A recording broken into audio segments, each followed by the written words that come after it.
77ನೇ ಸೂತ್ರದಲ್ಲಿ ಜ್ಞಾನಿಯು ಅಭೇದವಾಗಿರ್ತಕ್ಕಂಥ ಪೂರ್ಣ ಸ್ವರೂಪವನ್ನೇ ಭೇದದಲ್ಲೇ ನೋಡ್ತಾನ. ಅದಕ್ಕಾಗಿ ಆತ ಅಭೇದ ಜ್ಞಾನವನ್ನ ಅಳವಡಿಸಿಕೊಂಡೇ ಜಗತ್ತಿನಲ್ಲಿ ವ್ಯವಹಾರವನ್ನ ಮಾಡುವನು ಅಂತ ಹೇಳಿದ್ರು. ಅಂದಾಗ ಭೇದ ಜ್ಞಾನಿಗಳು ಅಭೇದ ಜ್ಞಾನಿಗಳು ಎಲ್ಲರೂ ವ್ಯವಹಾರವನ್ನ ಮಾಡ್ತಾರ, ಎಲ್ಲರೂ ಜಗತ್ತನ್ನ ನೋಡ್ತಾರ, ಎಲ್ಲರೂ ದೇಶವನ್ನ ತಿಳಿತಾರ. ಎಲ್ಲರಂತೆ ಜ್ಞಾನಿಯು ಕೂಡ ವ್ಯವಹಾರ ಮಾಡ್ತಾನ, ಅಜ್ಞಾನಿಯು ವ್ಯವಹಾರ ಮಾಡ್ತಾನ, ಜಗತ್ತನ್ನ ನೋಡ್ತಾನ. ಜ್ಞಾನಿಯು ತನ್ನ ದೇಹವನ್ನ ನೋಡ್ತಾನ, ಬೇರೆ ದೇಹಗಳನ್ನು ನೋಡ್ತಾನ. ಅಜ್ಞಾನಿಯು ದೇಹ ನೋಡ್ತಾನ, ಬೇರೆ ದೇಹಗಳನ್ನು ನೋಡ್ತಾನ. ಅಂದಾಗ ಆ ಜ್ಞಾನಿಗಳು ಯಾವ ರೀತಿ ಜಗತ್ತಿನಲ್ಲಿ ಇರುವರು, ಪೂರ್ಣವಾದ ಜ್ಞಾನಿ ಜಗತ್ತಿನಲ್ಲಿ ಹೇಗಿರುವನು ಎಂಬ ಪ್ರಶ್ನೆಗೆ ಈ 78ನೇ ಶ್ಲೋಕದಲ್ಲಿ ಅವರು ಅವರ ಉತ್ತರವನ್ನ ಅಭಿಪ್ರಾಯವನ್ನು ತಿಳಿಸ್ತಾರ. ಹೇಗೆಂದ್ರೆ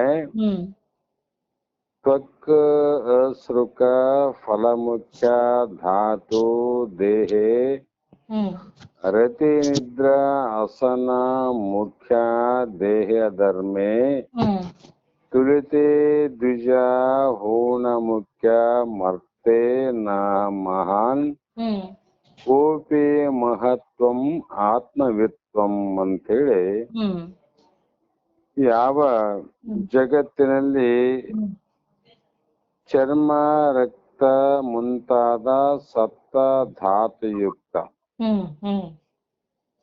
ಪ್ರತಿಯೊಂದು ಜೀವರಾಶಿಗಳಲ್ಲಿ ನಮ್ಮದೇ ಇರಲಿ, ನೆಮ್ಮದೇ ಇರಲಿ, ಮತ್ತೊಬ್ಬರದೇ ಇರಲಿ, ಇವೆಲ್ಲಾ ದೇಹಗಳು ಹೇಗೆ ತೋರುತ್ತವೆ ಅಂದ್ರೆ ಸಪ್ತ ಧಾತುಗಳಿಂದ ಅಂತ ಬರೆದ್ರು. ಆ ಸಪ್ತ ಧಾತುಯುಕ್ತ ಬ್ರಾಹ್ಮಣ ಅಂದ್ರೂ ಕೂಡ ಅವನ ಶರೀರದಲ್ಲಿ 7 ಧಾತುಗಳೇ ಉಂಟು. ಶೂದ್ರ ಅಂತ ಅನಿಸಿಕೊಂಡವನಲ್ಲಿ ಕೂಡ ಈ ಸಪ್ತ ಧಾತುಗಳ ಧರ್ಮಗಳಾದ ಕಾಮ, ಕೇಳಿ ಮುಂತಾದವುಗಳನ್ನ ವಿಚಾರ ಮಾಡಿದರೆ ಯಾವ ಶರೀರದಲ್ಲಿ ಹೆಚ್ಚುನೂ ಇಲ್ಲ, ಯಾವ ಶರೀರದಲ್ಲಿ ಕಡಿಮೆ ಇಲ್ಲ. ಆದರೆ ಅವುಗಳಲ್ಲಿ ಆತ್ಮಜ್ಞಾನವು ಮಾತ್ರ ಶ್ರೇಷ್ಠವಾಗಿರುತ್ತದೆ. ಹೇಗೆಂದ್ರೆ ಆಹಾರ, ನಿದ್ರಾ, ಭಯ, ಮೈಥುನಾದಿಗಳು ಅಂದ್ರೆ ಹಸಿವಾದಾಗ ಅನ್ನವನ್ನ ತಿನ್ನುವುದು, ಬೇಸರವಾದಾಗ ನಿದ್ರೆಯನ್ನ ಮಾಡುವುದು, ಅಥವಾ ಭಯ ಮತ್ತು ಭೀತಿಗಳಿಂದ ಮೈಥುನಾದಿಗಳು ಅಂತ ಒಂದು ಸ್ತ್ರೀ ಮತ್ತೆ ಪುರುಷ ಪ್ರಾಣಿ ಪಕ್ಷಿಗಳು ಅಥವಾ ಮಾನವರು ಒಂದು ವ್ಯವಹಾರದಿಂದ ಕೂಡುವುದು, ಇದಕ್ಕೆ ಮೈಥುನ ಅಂತ ಕರೀತಾರೆ.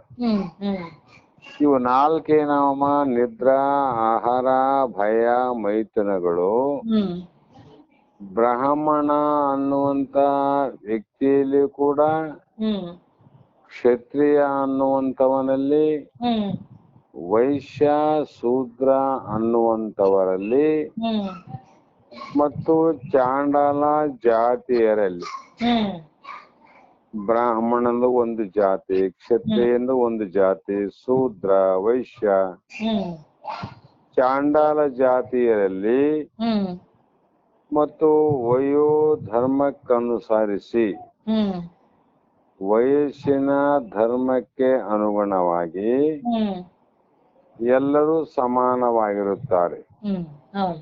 ಎಲ್ಲರೂ ಸಮಾನರಲ್ಲ ಇವರು. ದೇಹ ದೃಷ್ಟಿಯಿಂದ ಸಮಾನರು, ಹ್ಮ್ ವಯಸ್ಸಿನ ದೃಷ್ಟಿಯಿಂದ ಸಮಾನರು. ಹ್ಮ್ ಆದರೆ ಈ ಎಲ್ಲರ ವಯಸ್ಸು ಒಂದೇ ಪ್ರಕಾರ ಇಲ್ಲ, ಹ್ಮ್ ಎಲ್ಲರ ದೇಹ ಒಂದೇ ಪ್ರಕಾರ ಇಲ್ಲ, ಹ್ಮ್ ಎಲ್ಲರ ದೇಹ ಒಂದೇ ಸಮಾನವಾಗಿಲ್ಲ. ಹ್ಮ್ ಕಾರಣ ಕೆಲವರು ದೊಡ್ಡವರಾರ, ಕೆಲವರು ಚಿಕ್ಕವರಾರ, ಹ್ಮ್ ಕೆಲವರು ಸ್ತ್ರೀ ಪುರುಷ ಅನ್ನುವಂತ ಭೇದ ಅದ. ಹ್ಮ್ ಆದರೆ ಹ್ಮ್ ಸರ್ವರಲ್ಲಿಯೂ ಸಮಾನವಾಗಿ ತೋರುತ್ತವೆ. ಹ್ಮ್ ಏನ್ ತೋರ್ತದ ಸಮಾನವಾಗಿ ಅಂದ್ರೆ ಹ್ಮ್ ನಿದ್ರಾ, ಆಹಾರ, ಭಯ, ಮೈಥುನ. ಹೌದು. ಅವರು ನಿದ್ರೆ ಮಾಡ್ತಾರ, ಅವರು ಊಟ ಮಾಡ್ತಾರ, ಇವರು ನಿದ್ದೆ ಮಾಡ್ತಾರ, ಇವರು ಊಟ ಮಾಡ್ತಾರ. ಹೌದು. ಅಷ್ಟೇ ಅಲ್ಲದೆ ಹ್ಮ್ ರಕ್ತ, ಮಾಂಸ, ಅಸ್ಥಿ ಮುಂತಾದ ಸಪ್ತ ಧಾತುಗಳು, ಹ್ಮ್ ಅಲ್ಲಿ ಮಲ, ಮೂತ್ರ, ರಕ್ತ, ಮಾಂಸ, ಎಲಬು, ಚರ್ಮ ಅನ್ನುವಂತ ಹ್ಮ್ ಧಾತುಗಳು ಹ್ಮ್ ಆಯಾ ಶರೀರಕ್ಕೆ ಅನುಸರಿಸಿ ಹ್ಮ್ ಸರ್ವ ಮಾನವರಲ್ಲಿ ಸಮಾನವಾಗಿಯೇ ತೋರ್ತಾವಂತ. ಹೌದು. ಎಲ್ಲಾ ಮಾನವರಲ್ಲಿ ಇವು ಸಮಾವಲಮ. ಹೌದು. ದೇಹ ಆದ, ದೇಹದೊಳಗ 4 ಆವ, ಹ್ಮ್ ಆ 4ರಲ್ಲಿ ಸಪ್ತ ಧಾತುಗಳಾವ. ಹ್ಮ್ ಇವೆಲ್ಲವೂ ಸಮಾನವಾಗಿ ತೋರ್ತಾವ. ಹೌದು. ಇವುಗಳ ದೃಷ್ಟಿಯಿಂದ ನೋಡಿದರೆ ಹ್ಮ್ ಶ್ರೇಷ್ಠ ಕನಿಷ್ಠತೆಯನ್ನು ತುಲನಾ ಮಾಡುವುದಕ್ಕೆ ಬರುವುದಿಲ್ಲ. ಹ್ಮ್ ಹೌದು.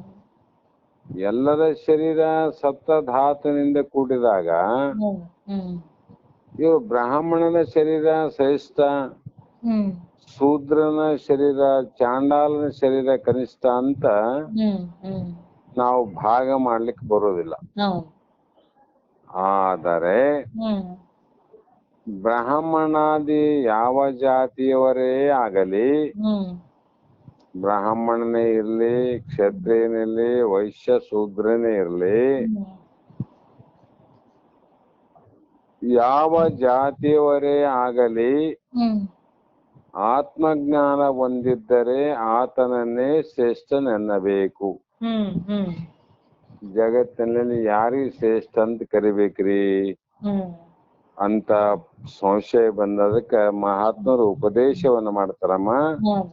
ಹ್ಮ್ ಅವರು ಯಾರೇ ಆಗಿರಲಿ, ಹ್ಮ್ ಹ್ಮ್ ಆ ದೇಹ ದೃಷ್ಟಿಯಿಂದ, ಧಾತುವಿನ ದೃಷ್ಟಿಯಿಂದ, ಹ್ಮ್ ಹ್ಮ್ ಆತನು ಊಟದ ದೃಷ್ಟಿಯಿಂದ, ನಿದ್ರಾ ದೃಷ್ಟಿಯಿಂದ, ಹ್ಮ್ ಭಯ ಮೈಥುನಾದಿಗಳ ದೃಷ್ಟಿಯನ್ನ ನೋಡದೆ ಹ್ಮ್ ಆತನಲ್ಲಿರುವಂತ ಆತ್ಮಜ್ಞಾನವನ್ನೇ ಹ್ಮ್ ಒಂದು ಇದ್ದರೆ ಆತನೇ ಶ್ರೇಷ್ಠ. ಹೌದು. ಹ್ಮ್ ಕಾರಣ ಹ್ಮ್ ಆ ಆತ್ಮಜ್ಞಾನಿಯನ್ನು ಗುರುತಿಸಬೇಕಾದರೆ ಕಷ್ಟ ಸಾಧ್ಯವೊಂದು ನೋಡಿ. ಹ್ಮ್ ಹೌದು. ಅವ್ರನ್ನ ಗುರುತು ಹಿಡಿಬೇಕಾಗಿತ್ತಂತ ಎರಡನೇ ಸಂಶಯ ಏನದ, ಹ್ಮ್ ಅದು ಕಷ್ಟನೂ ಅದ ಹ್ಮ್ ಮತ್ತು ಸಾಧ್ಯನೂ ಆದಂದು. ಹ್ಮ್ ಹ್ಮ್ ಸುಲಭವಾಗಿ ಸಾಧ್ಯನೂ ಅಲ್ಲ, ಹ್ಮ್ ಹ್ಮ್ ಪೂರ್ಣ ಕಷ್ಟಕರವಾದದ್ದು ಅಲ್ಲ. ಹ್ಮ್ ಹ್ಮ್ ಅದು ಕಷ್ಟ ಸಾಧ್ಯವಾದದ್ದನ್ನು. ಹ್ಮ್ ಹ್ಮ್ ಕಾರಣ ಹ್ಮ್ ಇದಕ್ಕೆ ಪ್ರಯತ್ನಶೀಲರು, ಹ್ಮ್ ಬಹಳ ಪುಣ್ಯವನ್ನ ಮಾಡಿದಂತ ಜೀವಿಗಳಿಗೆ ಮಾತ್ರ ಹ್ಮ್ ಆ ಸಾಧ್ಯ ಆಗ್ತದ, ಉಳಿದವ್ರಿಗೆ ಆಗೋದಿಲ್ಲ ಅಂತ ಅರ್ಥ ಮಾಡಬೇಕು. ಹ್ಮ್ ಆದರೂ ಹ್ಮ್ ಬ್ರಾಹ್ಮಣ ಶೂದ್ರರ ಶರೀರ ದೃಷ್ಟಿಯಿಂದ ಭೇದವು ತೋರುತ್ತದೆ. ಹ್ಮ್ ಏನ್ ತೋರ್ತದಮ್ಮ? ಬ್ರಾಹ್ಮಣರ ಶೂದ್ರರ. ಹ್ಮ್ ಹ್ಮ್ ಶೂದ್ರರು ಅಂದ್ರೆ ಹೊಲೆಯರು ಅಂತೀವಿ, ಅಥವಾ ಕನಿಷ್ಠ ಕುಲದವರು ಅಂತೀವಿ. ಬ್ರಾಹ್ಮಣರಂದ್ರೆ ಶ್ರೇಷ್ಠ ಕುಲದವರು ಅಂತ ಕರಿತೀವಿ, ಇವರು ಉತ್ತಮ ಜಾತಿ ಅಂತ ಅಂತೀವಿ. ಆದರೆ ಬ್ರಾಹ್ಮಣ ಶೂದ್ರರ ಶರೀರ ದೃಷ್ಟಿಯಿಂದ ಭೇದವು ತೋರ್ತದಂತ. ಅವರ ಶರೀರ ಅವರ ರೂಪ ಹ್ಮ್ ಇವೆಲ್ಲ ಭೇದದಿಂದ ತೋರಬಹುದು. ಹ್ಮ್ ಆದರೆ ಹ್ಮ್ ವೇದ ಅಧ್ಯಯನ ದೃಷ್ಟಿಯಿಂದ ಬ್ರಾಹ್ಮಣನೆಂತಲು, ಹ್ಮ್ ಅನಧ್ಯಯನ ದೃಷ್ಟಿಯಿಂದ ಶೂದ್ರನೆಂದು ಗುರುತಿಸುವಂತೆ. ಹ್ಮ್ ಹ್ಮ್ ಬ್ರಾಹ್ಮಣರಲ್ಲಿ ಬಹಳ ಮಂದಿ ಯಾರು ನೋಡಮ್ಮ. ಹೌದು. ಬ್ರಾಹ್ಮಣ ಜಾತಿಯಲ್ಲಿ ಬರೇ ಬ್ರಾಹ್ಮಣರು ಅಂತಲ್ಲ, ಹ್ಮ್ ಹ್ಮ್ ಆ ಜಾತಿಯಲ್ಲಿ ಅನಂತ ಮಂದಿ ಬ್ರಾಹ್ಮಣರಾರ. ಹ್ಮ್ ಎಲ್ಲಾ ಬ್ರಾಹ್ಮಣರು ಬ್ರಾಹ್ಮಣರಂತೆ ಕಂಡರೂ ಕೂಡ ಹ್ಮ್ ನಿಜವಾದ ಬ್ರಾಹ್ಮಣ ಯಾರಿಗಂತ ಕರಿಬೇಕಂದ್ರೆ, ಹ್ಮ್ ಯಾರು ವೇದ ಅಧ್ಯಯನವನ್ನ ಮಾಡಿ, ಹ್ಮ್ ಹ್ಮ್ ಬ್ರಹ್ಮ ಅಧ್ಯಯನವನ್ನ ಮಾಡಿ, ಹ್ಮ್ ಹ್ಮ್ ಬ್ರಹ್ಮ ಚಿಂತನೆಯನ್ನ ಮಾಡಿ, ಹ್ಮ್ ತಾನು ಬ್ರಹ್ಮಜ್ಞಾನಿ ಯಾರು ಆಗಿದ್ದಾರೋ ಹ್ಮ್ ಅಂಥವನು ಮಾತ್ರ ಬ್ರಾಹ್ಮಣರ ಗುಂಪಿನಲ್ಲಿ ಇವನು ಬ್ರಹ್ಮಜ್ಞಾನಿ ಅಂತೀವಿ ನಾವು. ಹೌದಾ. ಹ್ಮ್ ಬ್ರಾಹ್ಮಣರು ಬಹಳ ಮಂದಿ ಯಾರಲ್ಲಮ್ಮ. ಹೌದಾ. ಹೌದಾ. ಎಲ್ಲಾ ಬ್ರಾಹ್ಮಣರನ್ನ ಕೆಲವೊಂದು ಕಾರ್ಯಕ್ಕೆ ನಾವು ಕರೆಯೋದಿಲ್ಲ. ಹೌದಾ. ಹ್ಮ್ ರುದ್ರ ಮಾಡೋದಕ್ಕ, ಅಭಿಷೇಕ ಮಾಡೋದಕ್ಕ, ಹ್ಮ್ ಯಾಗ ಮಾಡೋದಕ್ಕ ಹ್ಮ್ ಬ್ರಾಹ್ಮಣರೇ ಬೇಕಂತೀವಿ. ಬ್ರಾಹ್ಮಣರಲ್ಲಿ ಯಾರು ಗೊತ್ತದ ಅವರಿಗೆ ಕರಿತೀವಿ ನಾವು. ಹೌದು. ಹ್ಮ್ ಅಂದ್ರೆ ಅವರು ಮಾಡುವಂತ ಕಾರ್ಯದ ಮೇಲೆ ಇವನು ಬ್ರಾಹ್ಮಣ ಅಂತ ನಾವು ಕಂಡುಹಿಡಿತೀವಿ. ಹೌದು. ಹ್ಮ್ ಅದರಂತೆ ಹ್ಮ್ ಬ್ರಾಹ್ಮಣ ಜಾತಿಯಲ್ಲೇ ಇದ್ದು ಬ್ರಹ್ಮಜ್ಞಾನವನ್ನ ಹ್ಮ್ ಅಧ್ಯಯನ ಮಾಡದೇ ಇದ್ರೆ ಅವ್ರಿಗೆ ಶೂದ್ರ ಅಂತ ಕರಿತೀವಿ ನಾವು. ಹೌದು. ಹ್ಮ್ ಸಾಮಾನ್ಯವಾಗಿ ಬ್ರಾಹ್ಮಣ ಅಂತ ಯಾಕೆ ಕರಿತೀವಿ? ಅವ್ರಿಗೆ ಬ್ರಹ್ಮಜ್ಞಾನ ತಿಳ್ಕೊಂಡಾರಂತ ಬ್ರಾಹ್ಮಣ ಅಂತೀವಿ. ಹೌದು. ಹ್ಮ್ ಶೂದ್ರರು ಅಂದ್ರೆ ಬ್ರಹ್ಮಜ್ಞಾನ ಇಲ್ಲದವರೇ ಶೂದ್ರರು ಹ್ಮ್ ಹ್ಮ್ ಅಂತ ಈ ಜಗತ್ತಲ್ಲಿ ಭೇದ ಮಾಡಿಕೊಂಡು ಇವರು ಶೂದ್ರರು, ಹ್ಮ್ ಇವರು ಬ್ರಾಹ್ಮಣರು, ಹ್ಮ್ ಇವರು ಬ್ರಾಹ್ಮಣರು, ಇವರು ಹೊಲೆಯರು ಅಂತ ಭಾಗ ಮಾಡ್ತೇವೆ. ಹೌದು. ಮತ್ತೆ ಒಂದು ವೇಳೆ ಹೊಲೆಯನೇ ಆಗಿ ಹ್ಮ್ ಹೊಲೆ ಜಾತಿಯಲ್ಲಿ ಆತ ಹುಟ್ಟಿದ್ದ ಅಂತ ಇಟ್ಕೋರಿ, ಹ್ಮ್ ಆದರೆ ಬ್ರಹ್ಮಜ್ಞಾನವನ್ನ ತಿಳ್ಕೊಂಡಿದ್ದ, ಹ್ಮ್ ಆತ್ಮಜ್ಞಾನವನ್ನ ತಿಳ್ಕೊಂಡಿದ್ದ, ಹ್ಮ್ ಬ್ರಾಹ್ಮಣನ ಅರಿವೇನಾದ ಅದರಿಂದ ಹೆಚ್ಚಿನ ಜ್ಞಾನವನ್ನ ಹ್ಮ್ ಶೂದ್ರನಾಗಿ ಪಡ್ಕೊಂಡಿದ್ರು ಕೂಡ ಅವನ ಆತ್ಮಜ್ಞಾನಿನೇ. ಹ್ಮ್ ಅಂದ್ರೆ ಎದ್ರ ಮೇಲೆ ನಾವು ಗುರುತಿಸ್ಬೇಕಂದ್ರೆ ಹ್ಮ್ ಅವನ ಹ್ಮ್ ಬ್ರಹ್ಮ ಅಧ್ಯಯನದಿಂದನೇ ಇವನು ಬ್ರಹ್ಮಜ್ಞಾನ ಅಂತ ತಿಳ್ಕೊಬೇಕು. ಹೌದು. ಅದನ್ನ ತಿಳ್ಕೊಬೇಕಾದ್ರೆ ಕಷ್ಟ ಅಂದ್ರಲ್ಲಮ್ಮ. ಹೌದು. ಕಷ್ಟ ಯಾಕಂದ್ರೆ ಹ್ಮ್ ಆ ಬ್ರಹ್ಮಜ್ಞಾನಿಯನ್ನ ತಿಳಿಬೇಕಾಗಿದ್ರೆ ಹ್ಮ್ ಬ್ರಹ್ಮ ಸಂಘದಲ್ಲೇ ನಾವು ಇರಬೇಕು, ಹ್ಮ್ ಸದಾಕಾಲ ಸತ್ಸಂಗದಲ್ಲೇ ಇರಬೇಕು, ಹ್ಮ್ ಹ್ಮ್ ಸದಾಕಾಲ ವೇದಗಳ ಅಧ್ಯಯನವನ್ನ ಮಾಡ್ತಿರಬೇಕು. ಹ್ಮ್ ಆ ಯಾವ ಅಧ್ಯಯನದಿಂದ ಮನನವನ್ನ ಮಾಡಿಕೊಂಡು ಹ್ಮ್ ನಿಧಿಧ್ಯಾಸದಿಂದ ಹ್ಮ್ ನಾವು ಆ ಬ್ರಹ್ಮಜ್ಞಾನಿಯನ್ನ ಕಂಡು ಹಿಡಿಲಿಕ್ಕೆ ಬರ್ತಾವ. ಹ್ಮ್ ಮತ್ತೆ ನಾವು ಇನ್ನೊಬ್ಬರನ್ನ ನೋಡ್ಬೇಕಾಗಿತ್ತಂದ್ರೆ ಸಹಜವಾಗಿ ಹ್ಮ್ ನಮಗೆ ಕಣ್ಣು ಬೇಕಂತ.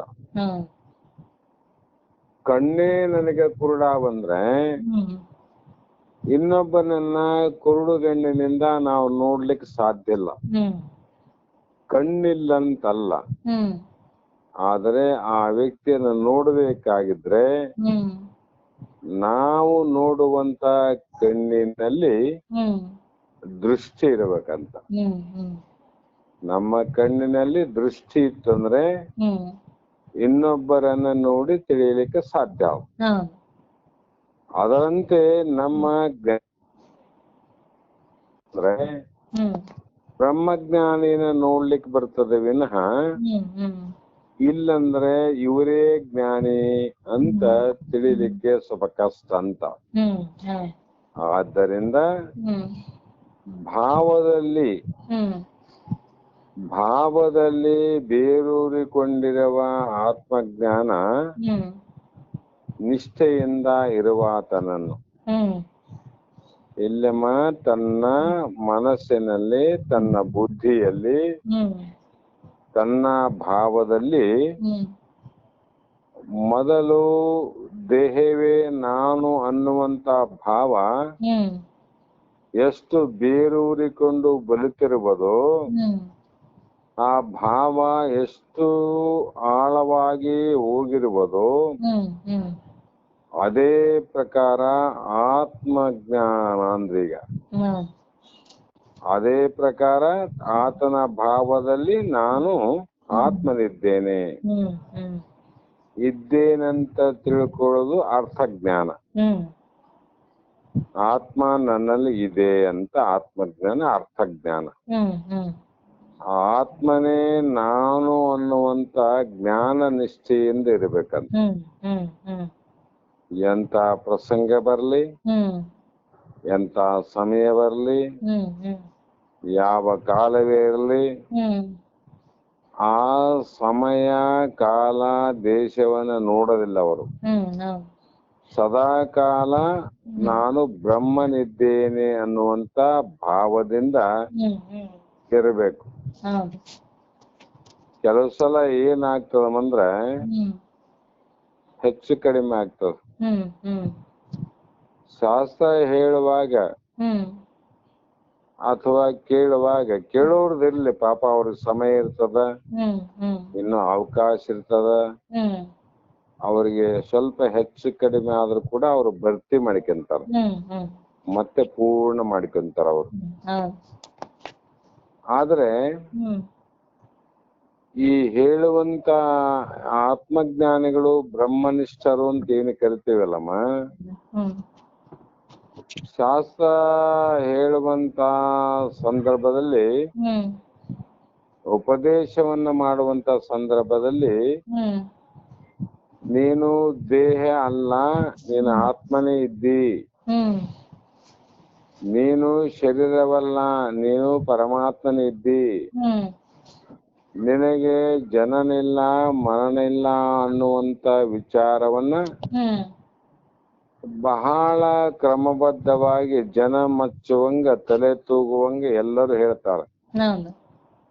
ಬಹಳ ಜನ ಹೇಳ್ಬೋದು. ಹ್ಮ್ ಆದರೆ ತನ್ನ ಶರೀರಕ್ಕೆ ಏನಾದ್ರೂ ವ್ಯತ್ಯಾಸ ಆದಾಗ ಹ್ಮ್ ಆತ ಶರೀರ ಭಾವದಿಂದ ಕೂಡಿ ಹ್ಮ್ ಹ್ಮ್ ಮತ್ತೆ ದುಃಖಕ್ಕೆ ಈಡಾದಂದ್ರೆ ಹ್ಮ್ ಹ್ಮ್ ಆತ ಬ್ರಹ್ಮಜ್ಞಾನಿ ಅಲ್ಲ ಅಂತ. ಹೌದು. ಹ್ಮ್ ಶರೀರ ಬಹಳ ಚಂದಿದ್ದಾಗನು ಅವನು ಬ್ರಹ್ಮನೇ, ಹ್ಮ್ ಹ್ಮ್ ಶರೀರ ಕ್ಷೀಣ ಆದ್ರೂ ಕೂಡ ಅವನು ಬ್ರಹ್ಮನೇ. ಹೌದು. ಕಾರಣ ಶರೀರ ತಾನಲ್ಲ. ಹ್ಮ್ ಈ ರೀತಿ ನಂಬಿಕೆಯಿಂದ ಇರ್ಬೇಕು, ನಿಷ್ಠೆ ಇರ್ಬೇಕು ಅವನಿಗೆ. ಹೌದು. ಹ್ಮ್ ತನ್ನ ಜ್ಞಾನದಲ್ಲೇ ತನಗೆ ನಿಷ್ಠೆ ಇಲ್ಲಂದ್ರೆ ಹ್ಮ್ ಆತ ಜ್ಞಾನಿ ಅಂತ ಗುರುತಿಸುವುದಿಲ್ಲ.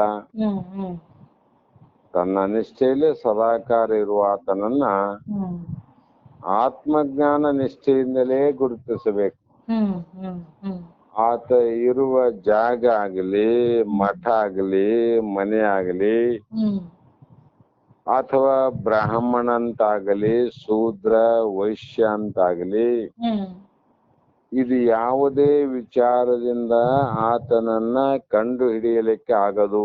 ಹ್ಮ್ ಹ್ಮ್ ಆತ್ಮಜ್ಞಾನ ನಿಷ್ಠೆಯಿಂದಲೇ ಗುರುತಿಸಬೇಕಂದ್ರು. ಹೌದು. ಅಂದ್ರೆ ಉಳಿದುವೆಲ್ಲ ಬಿಡ್ಬೇಕಂತ ಹೇಳಿದ್ರು ನಮ್ಮ. ಹೌದು. ಹ್ಮ್ ಕಾಯಿ ಬಟ್ಟೆನೇ ಇರ್ಲಿ, ಬಿಳಿ ಬಟ್ಟೆನೇ ಇರ್ಲಿ, ಹ್ಮ್ ಅಥವಾ ಯಾವುದೇ ಆಶ್ರಮದಲ್ಲೇ ಇರ್ಲಿ, ಹ್ಮ್ ಆತನಲ್ಲಿ ಆತ್ಮಜ್ಞಾನದ ಅರಿವನ್ನೇ ದೃಢ ಮಾಡಿಕೊಂಡಂತ ವ್ಯಕ್ತಿ ಅಂತ ತಿಳಿದು ಹ್ಮ್ ಇವರೇ ಜ್ಞಾನಿ ಅಂತ ಕಂಡಿಡಿಬೇಕಂದ್ರು. ಹ್ಮ್ ಇದು ಬರೀ ವ್ಯವಹಾರದ ದೃಷ್ಟಿಯಿಂದ ಹ್ಮ್ ಆತ್ಮಜ್ಞಾನಿಯನ್ನ ಕಂಡು ಹಿಡಿಯಲಿಕ್ಕೆ ಆಗುವುದಿಲ್ಲ.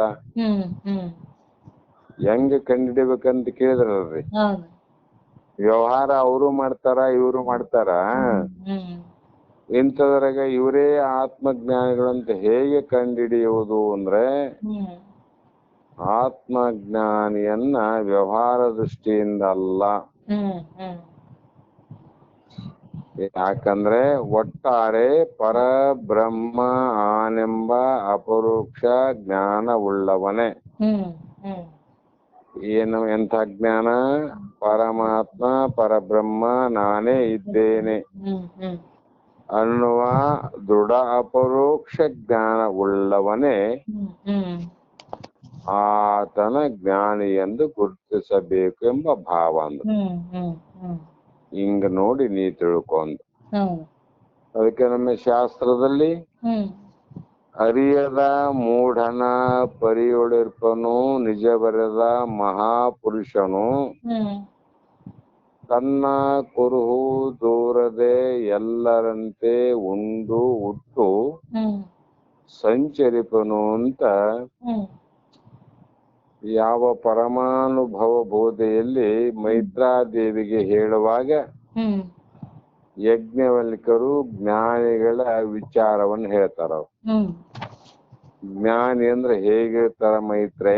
ಹ್ಮ್ ಅರಿಯದ ಮೂಢನ ಪರಿಯೊಳು ಇರುತ್ತಿರ್ಪನು ನಿಜ ಬರೆದ ಮಹಾಪುರುಷನು. ಹ್ಮ್ ಅವ್ರು ಯಾವಾಗಲೂ ಏನು ತಿಳಿಯದಂತ ಒಬ್ಬ ಸಾಮಾನ್ಯ ವ್ಯಕ್ತಿಯಂತೆ ಹ್ಮ್ ಅಥವಾ ಸರಳವಾದ ಭಾವದಿಂದ ಹ್ಮ್ ಸರಳವಾದ ಉಡುಗೆ ತೊಡೆಯಿಂದ ಹ್ಮ್ ಆತ ನೋಡುವರ ದೃಷ್ಟಿಯಲ್ಲಿ ಹ್ಮ್ ಪಂಡಿತರ ದೃಷ್ಟಿ ಹ್ಮ್ ಈತನ ಸೃಷ್ಟಿಯನ್ನು ನೋಡಿದಾಗ ಹ್ಮ್ ಪಂಡಿತರು ಅಂತ ಅವ್ರನ್ನ ಕಂಡಿಡಿಬಹುದು.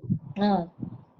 ಆದರೆ ಇವನು ಪಂಡಿತನಾಗಿ ಏನು ತಿಳಿಯದ ದಡ್ಡನಂತೆ, ಮೂಢ ಹ್ಮ್ ಹ್ಮ್ ಅಜ್ಞಾನಿಯಂತೆ ಹ್ಮ್ ಅರಿಯದ ಮೂಢನ ಪರಿಯಲ್ಲಿದ್ದು ಹ್ಮ್ ಏನ್ ಮಾಡ್ತಾನಮ್ಮ? ತನ್ನ ಕುರುಹು ದೋರದೆ. ಹ್ಮ್ ಹ್ಮ್ ನಾನು ಜ್ಞಾನಿ ಇದ್ದೀನಿ, ನಾನು ಸ್ವಂತ ಇದ್ದೀನಿ, ಹ್ಮ್ ನಾನು ಒಬ್ಬ ಯೋಗಿ ಇದ್ದೀನಿ ಅನ್ನುವಂತ ಯಾವುದನ್ನ ಗುರುತು ಮಾಡಲಾರ್ದಂಗ ಹ್ಮ್ ತನ್ನ ಪಾಡಿಗೆ ತಾನು ಇರ್ತಾನ ಅವನು. ಹ್ಮ್ ಹ್ಮ್ ಅಂಥವನನ್ನ ಹ್ಮ್ ಎಲ್ಲರಂತೆ ಉಂಡು ಸಂಚರಿಪನು. ಹ್ಮ್ ಹ್ಮ್ ಅವ್ರದ್ದು ಪದ್ಧತಿಗಳೇನಂತೆ ಎಲ್ಲರಂತೆ. ಹೌದು. ಸಾಮಾನ್ಯ ಜನರು ಯಾವ ಪದ್ಧತಿ ಅವಮ್ಮ ಅದೇ ಪದ್ಧತಿಯಲ್ಲಿ ಕಾಲ ಕಳಿತಾರ ಅವ್ರು. ಹ್ಮ್ ಹ್ಮ್ ನನಗೆ ನಾನು ದೊಡ್ಡವನು, ನನಗೆ ಹಿಂಗೆ ಇರಬೇಕು, ಹ್ಮ್ ಅಥವಾ ನಾನು ಹೀಗೆ ಇರಬೇಕು, ಹ್ಮ್ ಎಲ್ಲರೂ ನನ್ನ ನೋಡಿದ ತಕ್ಷಣ ಇವರು ಪಂಡಿತರು ಅಂತ ಕಂಡು ಹಿಡಿಬೇಕು ಅನ್ನುವಂತ ಹ್ಮ್ ಯಾವುದೇ ಆಡಂಬರಕ್ಕೆ ಆಸ್ಪದ ಕೊಡದೆ ಹ್ಮ್ ಸಾಮಾನ್ಯ ಜನರು ಹೆಂಗಿರ್ತಾರ ಅದರ ಮಧ್ಯದಲ್ಲಿ ಅವನು ಹಂಗೆ ಇರ್ತಾನ. ಹೌದು. ಹ್ಮ್ ಅಂದಾಗ ಆತನನ್ನ ಜ್ಞಾನದಿಂದಲೇ ಗುರುತಿಸಬೇಕು ವಿನಃ ಹ್ಮ್ ಬೇರೆ ಯಾವುದೇ ವ್ಯವಹಾರ ದೃಷ್ಟಿಯಿಂದ ಹ್ಮ್ ಕಂಡು ಹಿಡಿಯಲಿಕ್ಕೆ ಸಾಧ್ಯ ಇಲ್ಲ. ಹೌದು. ಹ್ಮ್ ಅದಕ್ಕಾಗಿ ಅಪರೋಕ್ಷ ಜ್ಞಾನವುಳ್ಳವನನ್ನೇ ಹ್ಮ್ ಜ್ಞಾನಿಯನ್ನು ಗುರುತಿಸಬೇಕು ಹ್ಮ್ ಅಂತ ಹೇಳಿ ಹ್ಮ್ ಅವರ ಕನ್ನಡವನ್ನ ಹ್ಮ್ ರಕ್ತ ಮಾಂಸವು ಚರ್ಮ ಮೊದಲಹ ಸಪ್ತ ಧಾತುಗಳಿಂದ ಕೂಡಿದ ಗಾತ್ರದಲ್ಲಿ, ಹ್ಮ್ ಸಪ್ತ ಧಾತುಗಳಿಂದ ಹ್ಮ್ ಕೂಡಿದ ಶರೀರದಲ್ಲಿ ಹ್ಮ್ ರತಿ ಸೌಖ್ಯ ನಿದ್ರಾ ಆಹಾರ ಸಮವಿರಲು ಹ್ಮ್ ಎಲ್ಲರಲ್ಲಿ ಅವಲಂಬ ಈ ಗುಣ ಹೌದು. ಅಂದಾಗ ಮರ್ತ್ಯರಲ್ಲಿ ದ್ವಿಜ ಶೂದ್ರರು ಎಂಬುದು ಎತ್ತಣದು. ಹ್ಮ್ ಹ್ಮ್ ತಾನು ಅಧಿಕ ನ್ಯೂನ್ಯತೆ ಆತ್ಮಜ್ಞಾನವು ಮಾತ್ರ ಹ್ಮ್ ಸರ್ವಕ್ಕೆ ಅಧಿಕವಾಗಿಯದು. ಹ್ಮ್ ಹ್ಮ್ ಅದನ್ನ ಹ್ಮ್ ಸಿದ್ಧಾರೂಢರ ವಿಚಾರಕ್ಕೆ ಬಂದಾಗ ಹ್ಮ್ ಕೆಲವೊಂದು ಪ್ರಶ್ನೆಗಳಿಗೆ ಸಾಕಷ್ಟು ಹ್ಮ್ ಪ್ರಮಾಣಗಳು ಸಿಗ್ತಾವ ಅಲ್ಲಿ. ಹೌದು. ಕಾರಣ ಹ್ಮ್ ಸಿದ್ಧಾರೂಢ ಹೇಗಿದ್ರು ಅಂತ ವಿಚಾರ ಮಾಡಿದಾಗ ತಮಗೆಲ್ಲ ಗೊತ್ತು. ಹ್ಮ್ ಅರಿಯದ ಮೂಢನ ಪರಿಯುಳಿರ್ಪನು ನಿಜ ಬರದ ಮಹಾಪುರುಷ. ಹ್ಮ್ ಹ್ಮ್ ಅವರಿಗೆ ಪಂಡಿತರಂತೆ ಹ್ಮ್ ಯಾವುದೇ ಪಿತಾಂಬರ ಇದ್ದಿಲ್ಲ, ಹ್ಮ್ ಯಾವುದೇ ರೀತಿಯ ಮಠ ಮಾನ್ಯಂತಿದ್ದಿಲ್ಲ, ಹ್ಮ್ ಹ್ಮ್ ಯಾವುದೇ ರೀತಿಯ ಆಸ್ತಿ ಇದ್ದಿಲ್ಲ, ಅಂತಸ್ತಿದ್ದಿಲ್ಲ, ಹ್ಮ್ ಮೈ ತುಂಬಾ ಹೊದಿಲಿಕ್ಕೆ ಬಟ್ಟೆ ಇದ್ದಿಲ್ಲ, ಹ್ಮ್ ಮಲಗುವಲಿಕ್ಕೆ ಹಾಸಿಗೆ ಇದ್ದಿಲ್ಲ.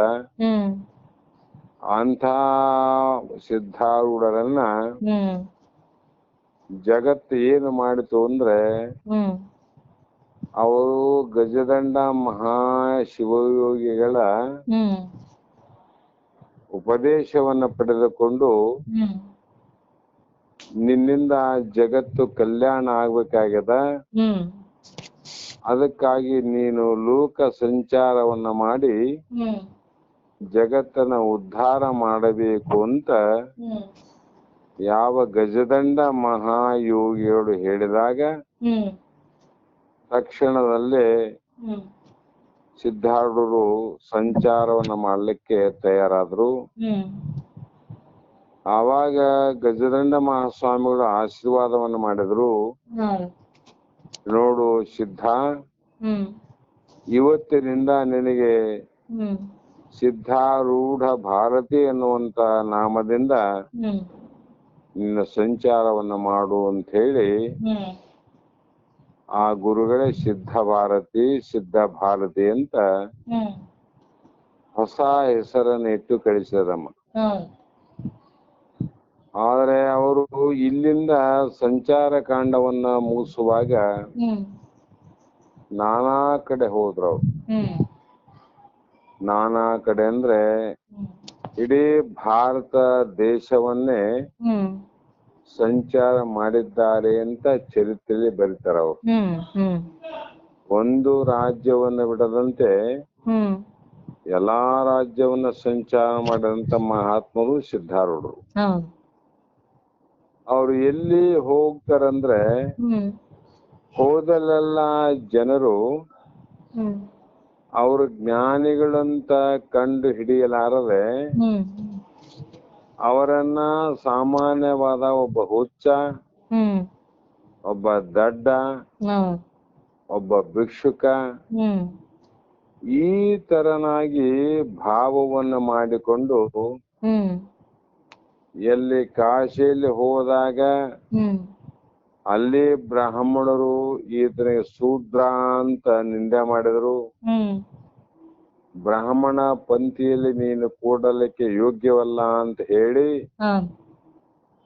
ಅನ್ನವನ್ನ ಹ್ಮ್ ಕೈ ಎತ್ತಿ ಹ್ಮ್ ಆ ಪತ್ರೋಡಿಗೆ ಮುಟ್ಟಲಾರದಂತೆ ಎತ್ತಿ ಹಾಕಿದಂತ ಮಂದಿ ಬ್ರಾಹ್ಮಣರು. ಹೌದು. ಆಗ್ಲೇಂದ್ರ ಅವರು, ಹ್ಮ್ ನೀವು ಇಲ್ಲಿ ಕೂಡ್ಬೇಡ, ನೀ ಅಲ್ಲೇ ಕೂಡು, ಅಲ್ಲೇ ಹಾಕ್ತಿವಿ, ತಿಂದು ಹೋಗಂತ ಹೇಳಿದ್ರು. ಹ್ಮ್ ಅವಾಗ ಸಿದ್ಧಾರೂಢರು ಹೇಳಿದ್ರು ಅವರು, ಹ್ಮ್ ಅಪ್ಪ ಬ್ರಾಹ್ಮಣ ವೃಂದವೇ, ಹ್ಮ್ ನೀವು ಮ್ಯಾಲೆ ಕುಂತು ಉಂಡ್ರು ಹೊಟ್ಟೆಗೆ ಓದ್ತದ, ಹ್ಮ್ ಹ್ಮ್ ಕೆಳಗಡೆ ಕುಂತ್ರು ಹೊಟ್ಟೆಗೆ ಓದ್ತದ, ಹ್ಮ್ ನೀವು ತಟ್ಟೆಗೊಂಡ್ರು ಹೊಟ್ಟೆಗೆ ಓದ್ತದ, ಹ್ಮ್ ಹ್ಮ್ ನಾ ತಿಪ್ಪೆಗೊಂಡ್ರು ಹೊಟ್ಟೆಗೆ ಓದ್ತದ, ಹ್ಮ್ ಏನ್ ತಪ್ಪದ ನೀಡ್ರ ಅಂತ ಹೇಳಿದ್ರು. ಹ್ಮ್ ಹುಚ್ಚರು ಹಿಂಗೆ ಮಾತಾಡ್ತಾರ ಅಂತೇಳಿ ಬ್ರಾಹ್ಮಣರು ಹ್ಮ್ ಒಂದಿಷ್ಟು ಭಿಕ್ಷೆ ನೀಡಿದ್ರು. ಹ್ಮ್ ಅವ್ರು ಬ್ರಾಹ್ಮಣರ ಮೇಲೆ ಕುಂತು ಊಟ ಮಾಡಿದ್ರು, ಸಿದ್ಧಾರೂಢರು ಕೆಳಗ್ ಕುಂತು ಊಟ ಮಾಡಿದ್ರು. ಹ್ಮ್ ಊಟ ಮಾಡಿದ ತಕ್ಷಣ ಹ್ಮ್ ಆ ಪತ್ರೋಡಿ ಎಲೆಯನ್ನ, ಎಂಜಲ ಎಲೆಯನ್ನ ತಗೊಂಡು ಹೋಗ್ಬೇಕಲ್ಲಮ್ಮ, ಹೌದು. ಆ ಎಲೆ ಎತ್ತಲಾರ್ದ ಸಿದ್ಧಾರೂಢರು ಹಂಗೆ ಬಿಟ್ರು. ಹ್ಮ್ ಬಿಟ್ಟು ಏಳುವಂತ ಪ್ರಯತ್ನ ಮಾಡಿದಾಗ ಹ್ಮ್ ಆ ಬ್ರಾಹ್ಮಣರು ಆತನಿಗೆ ನಿಂದೆಯನ್ನ ಮಾಡಿ ಬೈಲಿಕ್ಕೆ ಶುರು ಮಾಡಿದ್ರು. ಹ್ಮ್ ಹೇ ಶೂದ್ರ, ಹ್ಮ್ ನಿನಗೆ ಅನ್ನವೇ ಕೊಟ್ಟು ತಪ್ಪಾಯ್ತು, ಹ್ಮ್ ಹ್ಮ್ ಮತ್ತ ಏನೋ ಕೊಟ್ಟಿವಿ ಬಂದಿದ್ದಿ ಅಂತ ಕೊಟ್ಟಿವಿ, ಹ್ಮ್ ಈ ಊಟ ಮಾಡದ ಎಲೆಯನ್ನ ಯಾರ ನಿಮ್ಮಪ್ಪ ಬಂದು ತೆಗಿತೇನೇನೋ ಅಂತ ಕೇಳಿದ್ರು ಅವ್ರು. ತಕೊಂಡು ಎತ್ತು ಎಲೆ ಅಂದ್ರು. ಆವಾಗ ಸಿದ್ಧಾರ್ಥರು ಅಂದ್ರು, ಯಾವಾಗ ನೀವು ಸುಮ್ನೆ ತಗಪ್ಪ ಅಂತ ಅಂದ್ರೆ ನಾನು ತಗೊಂಡ್ ಹೋಗ್ತಿದ್ದೆ, ಅದೇನ್ ನನಗೆ ಅಭಿಮಾನ ಇಲ್ಲ. ಒಂದೇ ಸಲ ನಿಮ್ಮಪ್ಪ ಬಂದು ತೆಗಿತೇನಂತ ಕೇಳ್ತಾರ ಅಂದ್ಮೇಲೆ ಈ ಎಲೆ ನಮ್ಮಪ್ಪನೇ ತೆಗಿಬೇಕು ವಿನ ನಾನು ತೆಗೆದಿಲ್ಲ ಅಂದವ್. ನಾ ತೆಗೆದಿಲ್ಲ ಈಗ, ಯಾಕಂದ್ರೆ ನಮ್ಮಪ್ಪನೇ ಬರ್ಲಂತ ಹೇಳಿರಿ, ನಮ್ಮಪ್ಪನೇ ಬಂದ್ ತೆಗಿತಾನಂತ ಹೇಳಿ ಅಲ್ಲೇ ನಿಂತ್ರು. ಕ್ಷಣದಲ್ಲಿಯೇ ಒಂದು ದೇವಸ್ಥಾನ ಇತ್ತು. ಆ ದೇವಸ್ಥಾನದ ಗುಡಿ ಒಳಗಡೆಯಿಂದ ಒಬ್ಬ ಸ್ತ್ರೀ ಒಂದು ತಂಬಿಗೆಯಲ್ಲಿ ನೀರನ್ನ ತುಂಬಿಕೊಂಡು ಬಂದು ಸಿದ್ಧಾರೂಢ ಮಹಾಸ್ವಾಮಿಗಳ ಎಂಜಲ ಕೈಯನ್ನ ತೊಳೆದು, ಎಂಜಲನ್ನು ತೊಳೆದು ಸೆರಗಿನಿಂದ ಒರೆಸೋದ್ರೊಳಗಾಗಿ ಅದೇ ಗುಡಿಯಿಂದ ಒಬ್ಬ ವೃದ್ಧ ಹೊರಗೆ ಬಂದ. ಆತ ಬಂದು ಈತ ಊಟ ಮಾಡದ ಎಂಜಲ ಎಲೆಯನ್ನ ಕೈಯಲ್ಲಿ ಹಿಡಿದುಕೊಂಡು ಹೊರಟ. ಬ್ರಾಹ್ಮಣರಿಗೆ ಆಶ್ಚರ್ಯ ಆಯ್ತು. ಇಂಥ ಹುಚ್ಚ ದಿಕ್ಕಿರದವನು ದೇಶ ದೇಶ ತಿರುಗುತ್ತಾ ಅನ್ನ ನೀರಿಗಾಗಿ ಒದ್ದಾಡವನಿಗೆ ಇದೇನು ಆಶ್ಚರ್ಯ ಅಂದ್ರ ಅವ್ರು. ಪೀತಾಂಬರ ಶರೀರ ಹುಟ್ಟಂತ ಒಬ್ಬ ಸ್ತ್ರೀ ಇವನ ಎಂಜಲ ಕೈಯನ್ನ ತೊಳೆದು ಆ ಕೈಯನ್ನ ಇಂಥ ಒಂದು ಪಿತಾಂಬರದಿಂದ ಒರೆಸ್ತಾಳಂದ್ರೆ ಇದ್ರ ಏನೋ ಮಹತ್ವ ಆದಂತ ಅವಾಗ ಗೊತ್ತಾಯ್ತು ನಮ್ಗೆ. ಅಷ್ಟರೊಳಗೆ ವೃದ್ಧ ಬಂದ ಪತ್ರುಡೆ ಎತ್ತದ. ಇವ್ರು ಬ್ರಾಹ್ಮಣರಿಗೆ ಆಶ್ಚರ್ಯ ಆಯ್ತು. ನೋಡೋದ್ರೊಳಗಾಗಿ ಸಿದ್ಧಾರೂಢ ಇನ್ನ ಮುಂದ ಸ್ವಲ್ಪ 4 ಹೆಜ್ಜೆ ಹೋಗಿದ್ದ. ಅಷ್ಟರೊಳಗ ಆ ಸ್ತ್ರೀ ಮತ್ತ ಆ ಪುರುಷ ಮತ್ತೆ ದೇವಸ್ಥಾನ ಒಳಗ ಹೋದಂಗಾಯ್ತು. ಬ್ರಾಹ್ಮಣರು ಇವ್ರು ಯಾರಿರ್ಬೋದು ಅಂತ ನೋಡಕ್ ಹೋದ್ರು ದೇವಸ್ಥಾನದ ಮೂರ್ತಿ ಒಂದೇ ಇತ್ತಿವೇನ, ಯಾವ ವ್ಯಕ್ತಿಗಳಿದ್ದಿಲ್ಲ ಅಲ್ಲಿ, ಬರೇ ಮೂರ್ತಿ ಅಷ್ಟೆ. ಅವಾಗ ಗೊತ್ತಾಯ್ತು ಅವ್ರಿಗೆ, ಓಹೋ ಇವನು ಮಹಾಪುರುಷ, ಇವನು ದೊಡ್ಡ ಜ್ಞಾನಿ, ಸಾಮಾನ್ಯ ಮನುಷ್ಯ ಇವನಲ್ಲ ಅಂತಕ್ಕಂಥ ಭಾವದಿಂದ ಅವನ ಜ್ಞಾನದಿಂದ ಅವಾಗ ಗೊತ್ತಾಯ್ತು ನಮ್ಮವ್ರಿಗೆ. ಅವಾಗ ಒಪ್ಕೊಂಡ್ರು ದೊಡ್ಡ ಮಹಾತ್ಮ ಇದ್ದಾನ, ಜ್ಞಾನಿ ಇದ್ದಾನ ಅಂತ ಹೇಳಿ ಎಲ್ಲಾ ಬ್ರಾಹ್ಮಣರು ಬಂದು ಮತ್ತೆ ಆತನಲ್ಲಿ ಕ್ಷಮೆಯನ್ನು ಬೇಡಿ ತಪ್ಪನ್ನ ಕ್ಷಮಿಸಿ ನಮ್ಮನ್ನ ಉದ್ಧಾರ ಕಲ್ಯಾಣವನ್ನ ಮಾಡ್ರಿ ಅಂತ ಮತ್ತೆ ಎಲ್ಲರೂ ಶರಣಾಗತರಾದ್ರು. ದೇಹ ದೃಷ್ಟಿಯಿಂದ ನೋಡಿದ್ರೆ ಗೊತ್ತಾಗ್ಲಿಲ್ಲ ನಮ್ಮ ಬ್ರಾಹ್ಮಣರಿಗೆ. ದೇಹ ದೃಷ್ಟಿಯಿಂದ ನೋಡಿದಾಗ ಹೆಚ್ಚು ಕಡಿಮೆ ನಾವು ಬ್ರಾಹ್ಮಣರು ಶ್ರೇಷ್ಠ, ಇವನು ಶೂದ್ರ ಕನಿಷ್ಠ, ಇವನೊಬ್ಬ ಹುಚ್ಚ ಮೂಢ ಅಂತ ತಿಳ್ಕೊಂಡ್ರು. ಯಾಕಂದ್ರೆ ಬಾಹ್ಯದ ವ್ಯವಹಾರ ಹುಚ್ಚನಂತೆ ಇತ್ತು ಅಂತ, ಹುಚ್ಚನಂಗೆ ಇದ್ರು ಅವರು. ಆದರೆ ಅಂತರಂಗದ ಆತ್ಮಜ್ಞಾನ ಇತ್ತಪ್ಪ, ಅದು ಬ್ರಹ್ಮ ಸ್ವರೂಪವಾಗಿತ್ತು. ಹಾಗೆ ಬ್ರಾಹ್ಮಣರು ಹೇಗೆ ಸಿದ್ಧಾರೂಢರನ್ನ ಗುರುತಿಸೋರು ಎದರಿಂದ ಅಂದ್ರೆ ಬ್ರಹ್ಮಜ್ಞಾನದಿಂದ. ಅವನಲ್ಲಿ ಇರುವಂತ ಬ್ರಹ್ಮಜ್ಞಾನವನ್ನ ಗುರುತಿಸಿ ಕಂಡು ಹಿಡಿದು ಇವನು ಬ್ರಾಹ್ಮಣ ಅಲ್ಲದಿದ್ದರೂ ಕೂಡ ಬ್ರಹ್ಮಜ್ಞಾನಿ ಅಂತ ಕಂಡು ಹಿಡಿದಂತೆ. ಮತ್ತು ಇನ್ನೂ ಹಲವು ದೃಷ್ಟಾಂತಗಳ ಪ್ರಕಾರ ಆದ್ರೂ ಕೂಡ ಸಂಚಾರ ಮಾಡ್ತಾ ಮಾಡ್ತಾ ಬಹಳ ಕಡೆ ತಿರುಗಾಡಿದ್ರು, ಬಹಳ ಕಡೆ ಅಡ್ಡಾಡಿದ್ರು. ಎಲ್ಲಾ ಕಡೆ ಕಾಶಿಯಲ್ಲಿ ಬ್ರಾಹ್ಮಣದ ಕಣ್ಣನ್ನ ತೆರೆಸಿದ್ರು. ಮತ್ತ ನಂತರದಲ್ಲಿ ಹಂಪಿಗೇನು ಬಂದ್ರು. ಕೊನೆಯ ಕ್ಷಣದಲ್ಲಿ ಹಂಪಿಯಲ್ಲಿ ಕೂಡ ಬ್ರಾಹ್ಮಣರ ಕಣ್ಣನ್ನ ತೆರೆಸಿದ್ರು. ಮತ್ತೆ ನಂತರದಲ್ಲಿ ಅಂತಿಮದಲ್ಲಿ ಇವ್ರು ಎಲ್ಲಿ ಬಂದ್ರಮ್ಮಂದ್ರೆ ಹುಬ್ಬಳ್ಳಿಗೆ ಬಂದ್ರು ನೋಡಮ್ಮ. ಹುಬ್ಬಳ್ಳಿಗೆ ಬಂದಾಗ ಹುಬ್ಬಳ್ಳಿಯವರು ಕೂಡ ಈತ ಬ್ರಹ್ಮಜ್ಞಾನಿ ಅಂತ ಎಲ್ಲರೂ ತಿಳ್ಕೊಳ್ಳಿಕ್ಕೆ ಅಸಾಧ್ಯ ಆಯ್ತು. ಆ ಕಾರಣದಿಂದ ಹ್ಮ್ ಸಂಚಾರವನ್ನ ಮಾಡುವಾಗ ಬಿಜಾಪುರದಲ್ಲಿ ಹ್ಮ್ ಕೆಲವು ಜನ ಎಷ್ಟು ದುಃಖವನ್ನ ಕೊಟ್ರಮ್ಮ ಕಷ್ಟ ಅಂದ್ರೆ ಹ್ಮ್ ಹ್ಮ್ ಸಿದ್ಧಾರೂಢಿ ಹೇಳುತ್ತಿರೋದು. ಹ್ಮ್ ಹೌದು. ಬೇರೆ ಬೇರೆ ಮತವಾದಿಗಳು ಹ್ಮ್ ಕುಹಕವನ್ನ ಮಾಡಿದ್ರು, ಹ್ಮ್ ಕೀಟಲೆಯನ್ನ ಮಾಡಿದ್ರು, ಹ್ಮ್ ಕೆಲವು ಜನ ಬಡದ್ರು, ಹ್ಮ್ ಕೆಲವು ಜನ ಆತನ ಮೇಲೆ ಬಂಡಿಯನ್ನೇ ಹಾಕಿ ಎತ್ತುಗಳ ಕಟ್ಟಿದಂಗೆ ಕಟ್ಟಿ ಹ್ಮ್ ಅದನ್ನ ಓಡಿಸಿದ್ರು. ಹ್ಮ್ ಇನ್ನು ಏನು ಮಾಡಬಾರದು ಎಲ್ಲಾ ಕೆಲಸವನ್ನ ಆತನ ಕಡೆಯಿಂದ ಮಾಡಿಸಿದ್ರು. ಹ್ಮ್ ಯಾರಮ್ಮ? ಅಜ್ಞಾನಿ ಜನಗಳು. ಹೌದು. ಕಾರಣ ಏನಂದ್ರೆ ಹ್ಮ್ ಅವರ ವ್ಯವಹಾರದಿಂದ ನೋಡಿದಾಗ, ಹ್ಮ್ ಆ ಶರೀರ ದೃಷ್ಟಿಯಿಂದ ನೋಡಿದಾಗ ಹ್ಮ್ ಆತ ನಿಜವಾಗಿಯೂ ಹುಚ್ಚನಂತೆ ಇದ್ದ, ಇಲ್ಲಂತಲ್ಲ. ಹೌದು. ಮತ್ತೆ ಜ್ಞಾನಿಗಳಂದ್ರೆ ಹಿಂಗೆ ಇರಬಾರ್ದು ಅಂತ ತಿಳ್ಕೊಂಡಿದ್ರೆ ಹ್ಮ್ ಸಿದ್ಧಾರೂಢರನ್ನ ಮಹಾಜ್ಞಾನಿ ಅಂತ ಜಗತ್ತು ಒಪ್ಲಿಕ್ ಬರ್ತಿದ್ದಿಲ್ಲ. ಹ್ಮ್ ಯಾಕೆ ಒಪ್ಪಿತಮ್ಮ ಜಗತ್ತು ಅಂದ್ರೆ ಹ್ಮ್ ಆತನಲ್ಲಿ ಪರಿಪೂರ್ಣವಾಗಿರ್ತಕ್ಕಂಥ ಬ್ರಹ್ಮಜ್ಞಾನ. ಹೌದು. ಆ ಬ್ರಹ್ಮಜ್ಞಾನವನ್ನು ನೋಡಿ ಹ್ಮ್ ಎಷ್ಟೇ ಜನ ದುಃಖವನ್ನು ಕೊಟ್ರು, ಕಷ್ಟವನ್ನು ಕೊಟ್ರು, ಹ್ಮ್ ಇಂಥ ಒಂದು ಸಂದರ್ಭದಲ್ಲಿ ಹ್ಮ್ ಆ ನಂತರದ ದಿನಗಳಲ್ಲಿ ಹ್ಮ್ ಆತನ ದೃಢಾಪರೋಕ್ಷ ಜ್ಞಾನ, ಹ್ಮ್ ನಾ ಬ್ರಹ್ಮನಿದ್ದೇನನ್ನುವಂತ ನಿಷ್ಠೆ ಅಂತ ಹೇಳ್ಯಾರ. ನಿಷ್ಠೆ, ಹೌದು. ಆ ನಿಷ್ಠೆ ಯಾವ ಸಂದರ್ಭದಲ್ಲಿ ಕೂಡ ಹ್ಮ್ ಅದು ಕಳ್ಕೊಳ್ಳಿಲ್ಲ ಯಾರು?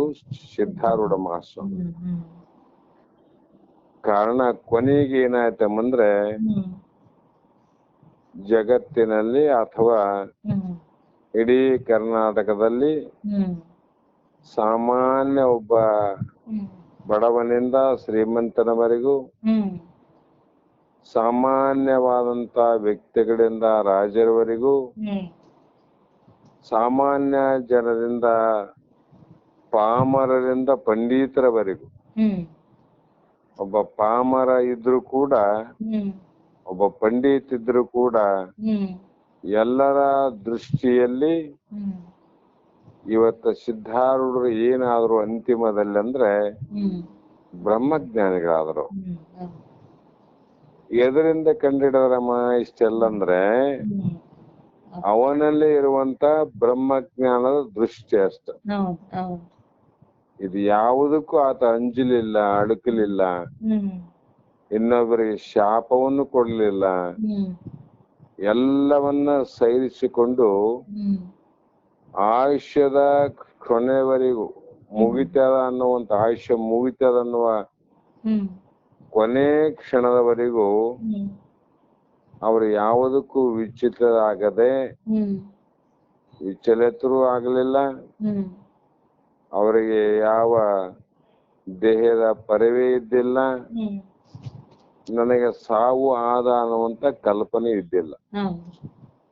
ಈ ರೀತಿ ಇದ್ದ ಕಾರಣಕ್ಕಾಗಿ ಹ್ಮ್ ಆತನನ್ನ ಯಾವುದನ್ನ ನೋಡಿ ಆತ್ಮಜ್ಞಾನಿ ಅಂದ್ರೆ ಹ್ಮ್ ಆತ ದೃಢಾಪರೋಕ್ಷ ಜ್ಞಾನದಿಂದ ನಾ ಪರಬ್ರಹ್ಮನೇ ಇದ್ದೇನೆ ಹ್ಮ್ ಅನ್ನುವಂತ ಅಚಲ ಬುದ್ಧಿಯಲ್ಲಿ ಸದಾಕಾಲ ಇರುವ ಕಾರಣ ಹ್ಮ್ ಎಲ್ಲರೂ ಶರಣಾಗತರಾಗಿ ಹ್ಮ್ ಇವತ್ತು ಹ್ಮ್ ಗುರುರಾಜ ಸಿದ್ಧಾರೂಢ ಸಮರ್ಥ ಅಂತಕ್ಕಂತ ಹ್ಮ್ ಮಂಗಲವನ್ನ ನಾಡೆಲ್ಲ ಮಾಡ್ತದಲ್ಲಮ್ಮ. ಕಾರಣ ಏನಂದ್ರೆ ಹ್ಮ್ ಆತ ಬಾಹ್ಯ ದೃಷ್ಟಿ ಅಲ್ಲ, ಹೌದು.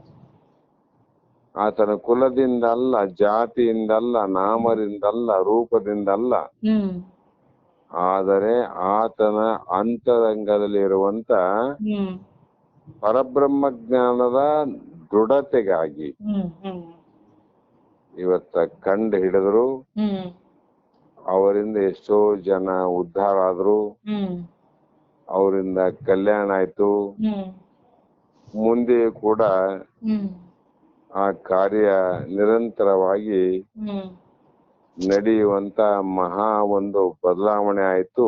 ಹ್ಮ್ ಈ ಒಂದು ನಾಡಲ್ಲಿ ಅಂತ. ಹ್ಮ್ ಹ್ಮ್ ಎದರಿಂದ ಆಯ್ತಮ್ಮ ಅಂದ್ರೆ ಒಟ್ಟಿನಲ್ಲಿ ಹ್ಮ್ ಆತನ ಆತ್ಮಜ್ಞಾನದಿಂದನೇ ಹ್ಮ್ ಆತನನ್ನ ಲಕ್ಷಿಸಬೇಕು ವಿನಃ ಹ್ಮ್ ಬೇರೆ ಯಾವುದರಿಂದ ಕಂಡು ಹಿಡಿಯಲಿಕ್ಕೆ ಹ್ಮ್ ಸಾಧ್ಯವೇ ಇಲ್ಲ ಅಂತಕ್ಕಂತ ಮಾತನ್ನ ಹ್ಮ್ ಈ ಶ್ಲೋಕದಲ್ಲಿ ಹೇಳ್ತಾ ಬಂದ್ರು ನಾವು. ಹೌದು ಹೌದು ಇದನ್ನ ಕೇಳಿದ ಮೇಲೆ ಹ್ಮ್ ದೇಹ ದೃಷ್ಟಿಯಿಂದಲೂ ವ್ಯವಹಾರ ದೃಷ್ಟಿಯಿಂದಲೂ ಹ್ಮ್ ಸರ್ವ ಅಂದ್ರೆ ಎಲ್ಲಾ ಜನರು ಸಮಾನವಾಗಿದ್ದರು. ಹ್ಮ್ ದೇಹ ದೃಷ್ಟಿಯಿಂದ ನಾವು ಆತ ಸಮಾನ ಅಲ್ಲಮ್ಮ. ಹೌದ್ರಿ ನಮ್ಮ ದೇಹದಲ್ಲಿ ಏನಾದ ಅವ್ರ ದೇಹದಲ್ಲಿ ಅದ. ಹೌದು ಹ್ಮ್ ಇದು ದೇಹ ದೃಷ್ಟಿಯಿಂದ ಹ್ಮ್ ಸಮಾನ. ಹೌದು ಮತ್ತೆ ವ್ಯವಹಾರ ದೃಷ್ಟಿಯಿಂದ ಹ್ಮ್ ವ್ಯವಹಾರ ದೃಷ್ಟಿಯಿಂದ ನೋಡಿದ್ರೆ ಅವರು ನಿದ್ರಾ ಆಹಾರ ಭಯ ಮೈಥುನಂಚ ಹೌದು ಅವರು ನಿದ್ದೆ ಮಾಡ್ತಾರ, ಅವರು ಊಟ ಮಾಡ್ತಾರ, ಅವರಿಗೂ ಭಯ ಭೀತಿ ಅದ. ಹೌದು ಇದು ಈ ದೃಷ್ಟಿಯಿಂದ ನೋಡಿದ್ರು ಕೂಡ ಅವರಿಗೂ ನಾವು ಸಮಾನರೇ. ಹೌದು ಆದರೆ ಹ್ಮ್ ಆತ್ಮಜ್ಞಾನಿಯು ಮಾತ್ರ ಶ್ರೇಷ್ಠ ಅಂತ ಹೇಳಿದ್ರಿ. ಹ್ಮ್ ವ್ಯವಹಾರ ದೃಷ್ಟಿಯಿಂದ ಅಲ್ಲ, ಹ್ಮ್ ಜ್ಞಾನ ದೃಷ್ಟಿಯಿಂದ ಅವರು ಶ್ರೇಷ್ಠರು ಅಂತ ಹೇಳಿದ್ರಿ ಈಗ. ಹ್ಮ್ ಆಮೇಲೆ ಹ್ಮ್ ಆತ್ಮಜ್ಞಾನಿಯನ್ನ ಗುರುತಿಸಬೇಕಾದರೆ, ಹ್ಮ್ ಕಂಡು ಹಿಡಿಯಬೇಕಾದರೆ ಹ್ಮ್ ಆತ್ಮಜ್ಞಾನವೇ ಬೇಕಾಗುತ್ತದೆ ಅಂತಲೂ ಹೇಳಿದರು. ಹ್ಮ್ ಆತ್ಮಜ್ಞಾನಿಯನ್ನ ಹ್ಮ್ ಆತ್ಮಜ್ಞಾನದಲ್ಲೇ ಕಂಡುಹಿಡಿಯಬೇಕಂತ ಹೇಳಿದರು. ಹೌದು ಆದರೆ ಹ್ಮ್ ಅಂತಹ ಆತ್ಮಜ್ಞಾನಿಯು ಹ್ಮ್ ಯಾವ ಜಾತಿಯಲ್ಲಿ ಇದ್ದರೆ ಯೋಗ್ಯವೆನಿಸುವನು? ಹ್ಮ್ ಹ್ಮ್ ಇರ್ಲಿ, ಹ್ಮ್ ಅಂಥ ಆತ್ಮಜ್ಞಾನಿ ಹ್ಮ್ ನಮ್ಮಲ್ಲಿ ಜಾತಿಗಳಾವಲ್ಲಮ್ಮ. ಹೌದು ಆ ಜಾತಿಗಳಲ್ಲಿ ಯಾವ ಜಾತಿಯಲ್ಲಿ ಇದ್ರೆ ಯೋಗ್ಯ ಹ್ಮ್ ಅಂತ ಹೇಳಿಸಿಕೊಳ್ಳುವನು. ಹ್ಮ್ ಅವನೇ ಉತ್ತಮ ಜಾತಿಯಲ್ಲೇ ಇದ್ರೆ ಚಲೋನೋ, ಹ್ಮ್ ಹ್ಮ್ ಕನಿಷ್ಠ ಜಾತಿಯಲ್ಲಿ ಇದ್ರೆ ಚಲೋನೋ, ಹ್ಮ್ ಹ್ಮ್ ಅಂತ ಪೂರ್ಣ ಜ್ಞಾನಿ ಯಾವ ಜಾತಿಯಲ್ಲಿ ಇದ್ದರೆ ಯೋಗ್ಯ ಎನಿಸುವನು ಹ್ಮ್ ಹ್ಮ್ ಎಂಬ ಪ್ರಶ್ನೆ. ಹ್ಮ್ ಇದೇ ನಮ್ಮ ಪ್ರಶ್ನೆ. ಹೌದು ಅದಕ್ಕ ಹ್ಮ್ ಆತ್ಮಜ್ಞಾನಿಯು ಯಾವ ಜಾತಿಯಲ್ಲಿ ಇದ್ದರೂ ಶ್ರೇಷ್ಠ ಅಂದ್ಬಿಟ್ರು. ಹ್ಮ್ ಹ್ಮ್ ಆತ್ಮಜ್ಞಾನಿಗೆ ಯಾವ ಜಾತಿಯಲ್ಲಿ ಇರಲಿ ಹ್ಮ್ ಶ್ರೇಷ್ಠನೇ ಎಂಬುದಕ್ಕೆ ಹ್ಮ್ ಪೂರ್ವಿಕರ ಉದಾಹರಣೆಗಳೊಂದಿಗೆ ಹ್ಮ್ ಹ್ಮ್ ಇದನ್ನ ಹೇಗೆ ಹೇಳ್ತೀನಿ ಅಂದ್ರೆ, ಪೂರ್ವಿಕರು ಅಂದ್ರೆ ಮೊದಲಿನವರ ಹ್ಮ್ ಆತ್ಮಜ್ಞಾನಿಗಳ ಹ್ಮ್ ಉದಾಹರಣೆಗಳೊಂದಿಗೆ ಹ್ಮ್ ಸಮರ್ಪಕವಾದ ಉತ್ತರವನ್ನಂದ್ರು. ಹ್ಮ್ ಅಸಮರ್ಪಕವಾದ ಉತ್ತರವನ್ನು ಹೇಳಂಗಿಲ್ಲ. ಹ್ಮ್ ಸಮರ್ಪಕವಾದ ಉತ್ತರದಿಂದ ನಿನಗೆ ಸಂಶಯ ಹೋಗಿರ್ಬೇಕು. ಹ್ಮ್ ಆ ಪ್ರಕಾರವನ್ನ ಹ್ಮ್ ನಾನು ಮುಂದಿನ ವೃತ್ತದಲ್ಲಿ ಅಂದ್ರೆ ಹ್ಮ್ 79ನೆಯ ಹ್ಮ್ ಶ್ಲೋಕದಲ್ಲಿ ಹೇಳುವೆನು ಅನ್ನುವಂತ ಹ್ಮ್ ಮಾತನ್ನ ಇಲ್ಲಿ ಹೇಳ್ತಾರಮ್ಮ. ಹೌದು ಹಾ ಒಟ್ಟಿನಲ್ಲಿ ಹ್ಮ್ ಆತ್ಮಜ್ಞಾನಿಯನ್ನ ಹ್ಮ್ ನಾವು ಹೇಗೆ ಕಂಡುಹಿಡಿಬೇಕು ಅಂದ್ರೆ, ಹ್ಮ್ ಆತನ ದೃಢವಾದ ಆತ್ಮ ಜ್ಞಾನವನ್ನ ನೋಡಿ ಹ್ಮ್ ಈತ ಆತ್ಮಜ್ಞಾನಿ ಅಂತ ಕಂಡುಹಿಡಿಬೇಕು. ಹ್ಮ್ ಬೇರೆ ಬಾಹ್ಯ ದೃಶ್ಯಗಳನ್ನ ನೋಡಿ ಹ್ಮ್ ಕಂಡು ಹಿಡಿಬೇಕಂದ್ರೆ, ಹ್ಮ್ ಒಬ್ಬ ಸ್ವಾಮಿ ಇದ್ದಂಗೆ ಇನ್ನೊಬ್ಬ ಸ್ವಾಮಿಯನ, ಹಾ ಒಬ್ಬ ಮಠಾಧೀಶ ಇದ್ದಂಗೆ ಇನ್ನೊಬ್ಬ ಮಠಾಧೀಶನ, ಹ್ಮ್ ಅಥವಾ ಒಬ್ಬನು ಹಾಕಿದಂತ ಬಟ್ಟೆಯ ಬಣ್ಣ ಇನ್ನೊಬ್ಬನ ಹಾಕ್ತಾನ, ಹೌದು ಒಬ್ಬನು ಬಿಳಿ ಬಟ್ಟೆ ಹಾಕ್ತಾನ, ಹ್ಮ್ ಒಬ್ಬನು ಕಾವಿ ಹಾಕ್ತಾನ, ಹ್ಮ್ ಒಬ್ಬನು ಪಿತಾಂಬರ ಹುಡ್ತಾನ, ಹ್ಮ್ ಇನ್ನೊಬ್ಬರು ದಿಗಂಬರನು ಇರ್ತಾರ. ಹ್ಮ್ ಮತ್ತೆ ಇದ್ರಾಗ ಜ್ಞಾನಿ ಅಂತ ಹೆಂಗ್ ಕಂಡಿಡಿಬೇಕು ಅಂದ್ರೆ ಹ್ಮ್ ಎಲ್ಲರೂ ಇವ್ರ ಜ್ಞಾನಿಗಳು ಆಗ್ಲಿಕ್ ಬರೋಂಗಿಲ್ಲ ಅಂತ. ಹೌದು. ಮತ್ತೆ ಜ್ಞಾನಿಗಳು ಅದ್ರೊಳಗೆ ಇಲ್ಲಂತೂ ನಲ್ಲ. ಹ್ಮ್ ಬ್ರಾಹ್ಮಣ ಜಾತಿಯಲ್ಲಿ ಇರ್ಬೋದು ಜ್ಞಾನಿ, ಹ್ಮ್ ಶೂದ್ರ ಜಾತಿಯಲ್ಲಿ ಜ್ಞಾನಿ ಇರ್ಬೋದು, ಹ್ಮ್ ವೈಶ್ಯ ಜಾತಿಯಲ್ಲಿ ಇರಬಹುದು, ಹ್ಮ್ ಕ್ಷತ್ರಿಯ ಜಾತಿಯಲ್ಲಿ ಇರಬಹುದು. ಹೌದು. ಆದರೆ ಅವನು ಹ್ಮ್ ಈ ಜಾತಿಯಲ್ಲಿ ಇವನು ಬ್ರಹ್ಮಜ್ಞಾನ ಅಂತ ತಿಳಿಬೇಕಾಗಿದ್ರೆ ಹ್ಮ್ ಅವನ ಜಾತಿ ಕುಲ ಗೋತ್ರ ನಾಮವನ್ನು ಬಿಟ್ಟು ಹ್ಮ್ ಅವನಲ್ಲಿ ದೃಢವಾಗಿರತಕ್ಕಂತ ಪರಬ್ರಹ್ಮ ಜ್ಞಾನವನ್ನೇ ನೋಡಿ ಹ್ಮ್ ಇವನು ಜ್ಞಾನಿ ಅಷ್ಟ. ಹ್ಮ್ ಹ್ಮ್ ಅದಕ್ಕಾಗಿ ಹ್ಮ್ ಅವನ್ನ ಹೇಗೆ ಕಂಡಿಡಿಬೇಕು ಅಂದ್ರೆ ಹ್ಮ್ ಈ ಮುಂದಿನ ಶ್ಲೋಕದಲ್ಲಿ ಹೇಳ್ತಾರಮ್ಮ. ಹೌದು. ಬಹುಶಃ ಇನ್ನು ನಾಳೆ ದಿವಸ ವಿಚಾರ ಮಾಡೋ ಅಂತ ಅನಿಸ್ತದ. ಹ್ಮ್ ಹ್ಮ್ ಕಾರಣ ಸ್ವಲ್ಪ ವಿಶೇಷತೆ ಆದಿದು. ಆಯ್ತು. ನಾಳೆ ದಿನ ಮತ್ತೆ ವಿಚಾರ ಮಾಡೋ. ಆಯ್ತು. ಸರಿ ಅಮ್ಮ, ಸರಿ ಸರಿ. ನಮಸ್ಕಾರ. ನಮಸ್ಕಾರ ತಾಯಿ. ನಿನ್ನೆದು ಹಾಕಿಲ್ಲ ನಮ್ಮ ನಿನ್ನೆ ಇಲ್ಲಿಲ್ಲ ಅಲ್ರಿ ಕ್ಲಾಸ್. ಅಲ್ಲಮ್ಮ ಮೊನ್ನೆದು ಮೊನ್ನೆದು ಹಾಕಿದ್ರಿ. ಹಾಕಿದ್ದೆಮ್ಮ. ಸರಿ ಸರಿ, ನೋಡ್ತೀನಿ ನಮ್ಮ, ನಾನು ಸರಿ ನೋಡಿಲ್ಲ. ಸರಿ ಅಮ್ಮ, ಸರಿ ಸರಿ. ನಮಸ್ಕಾರ. ನಮಸ್ಕಾರ ತಾಯಿ.